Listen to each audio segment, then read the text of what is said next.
हम ये आज़ादी का 76वां आज़ादी पर्व मनाने जा रहे हैं। हमें आज़ाद हुए 75 वर्ष हो गए, 76वीं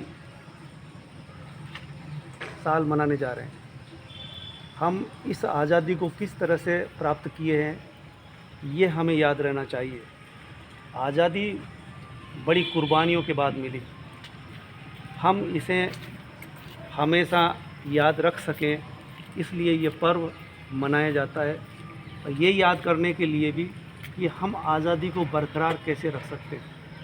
आज़ादी दिलाने में महात्मा गांधी जैसे, सुभाष चंद्र बोस, भगत सिंह आज़ाद जैसे वीरों ने हंसते हंसते कुर्बानियाँ दी थी।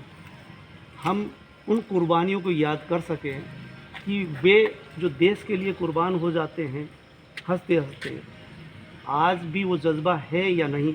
इसीलिए ये घर घर तिरंगा या तिरंगा रैलियां जो निकाली जा रही है, ये भावनात्मक पहलू है। इसी भावना के बल पर लोगों ने देश के नाम पर भगत सिंह को हम याद कर सकते हैं, जिन्होंने महज 23 वर्ष की उम्र में, जब विद्यार्थी स्कूल कॉलेज में पढ़ रहे होते हैं, उस उम्र में उन्होंने फैसला कर लिया था कि मैं कुर्बान हो सकता हूँ, मुझे मारा जा सकता है, लेकिन मेरे विचार को और मेरी आवाज़ को दबाया नहीं जा सकता। ये बात हमें याद रखनी चाहिए। जब देश आज़ाद हो रहा था, उससे ठीक पहले 14 अगस्त को पाकिस्तान आज़ाद हो जाता है। लेकिन पाकिस्तान बनता है उसी दिन जिस दिन हम आज़ाद होते हैं।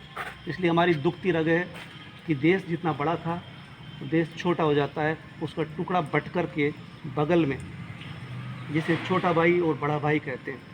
तो ये भी हमें याद रखना चाहिए कि देश के भी हम बड़े हैं तो एक छोटा है, और इसके बीच में जो द्वंद्व चल रहा है, एक तरह से दुश्मनी की तरह, वो देश के जज्बे को याद रखते हुए हमें ये भी याद रखना है कि देश की आज़ादी जो मिली थी, उसमें हम तकसीम हो गए थे।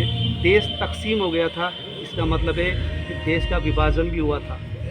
मुसलमान उधर चले जाते हैं, हिंदू इधर रह जाते हैं। लेकिन इसके बावजूद ये भी याद रखना होता है कि पाकिस्तान जितनी जनसंख्या रखता है, उससे ज़्यादा मुस्लिम हमारे साथ है। यानी हम सांप्रदायिक सद्भाव के साथ आगे भी हम चलते रहें, क्योंकि देश की आज़ादी की लड़ाई में हमने मुसलमान और हिंदू वाला मसला नहीं रखा था।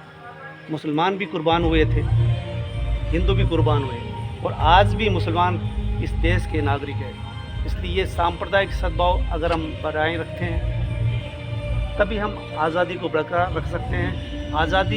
आज़ाद होने के बाद हमारे देश के सामने कई तरह की समस्याएं हैं, जिससे गरीबी, अमीरी बढ़ती जा रही है।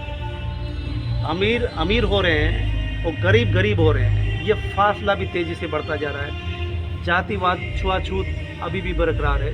इन सब से भी लड़ने की ज़रूरत पड़ती है। हमें अभी भी, अगर हम भाषा की दृष्टि से देखें, तो हिंदी बोलने वाले हीन भावना से ग्रस्त रहते हैं। उसका कारण है कि अंग्रेज़ जब यहाँ आए थे, तो अंग्रेज़ों ने यहाँ पर शासन किया अपनी भाषा में। अंग्रेज़ चले गए, लेकिन अंग्रेज़ी छोड़ गए। तो अभी हमें भाषा ही गुलामी की जंजीरों में जकड़े हुए हैं। इसमें हमें वक्त लगेगा, या इसे कहते हैं मानसिक गुलामी।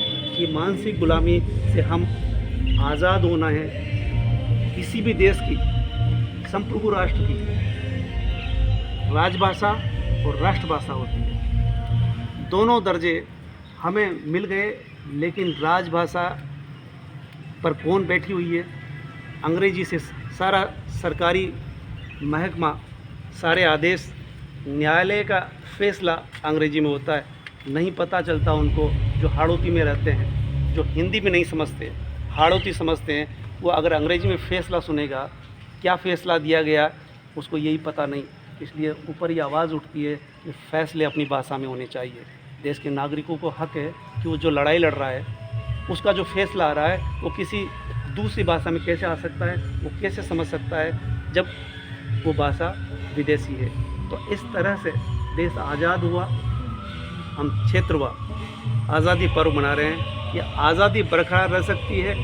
हमारे विद्यार्थी इस वर्ष छात्र संघ चुनाव लड़ने वाले हैं, तो उनको ये याद रखना है कि कि छात्र संघ का मतलब क्या होता है। सिर्फ हाव हू करना नहीं, हुल्लड़बाजी करना नहीं, उनका भी दायित्व होता है। और जो विद्यार्थियों की उम्र है वो भगत सिंह की उम्र है। भगत सिंह उस वक़्त पूरे देश को अपने सामने रखे हुए थे और उस पर कुर्बान हो जाते हैं। हमें याद रखना है कि छात्र संघ एक बड़ी चुनौती है, बड़ी जिम्मेदारी है। जो अध्यक्ष बनेगा उसको जिम्मेदार होकर के महाविद्यालय के प्रति अपनी भावना, अपना उत्तरदायित्व निभाना चाहिए। इसी उम्मीद के साथ विद्यार्थियों से यही उम्मीद की जाती है कि वो यहाँ पठन पाठन करें, पठन पाठन और अनुशासन का माहौल बनाए रखें। और छात्र संघ जो आगामी दिनों में संभव हो रहा है उसके संपन्न करने में अपनी भूमिका निभाएं, अनुशासन बनाए रखें और इसके बाद कॉलेज को ठीक से सुचारू रूप से चलाने में अपनी भूमिका अदा करें। जय हिंद।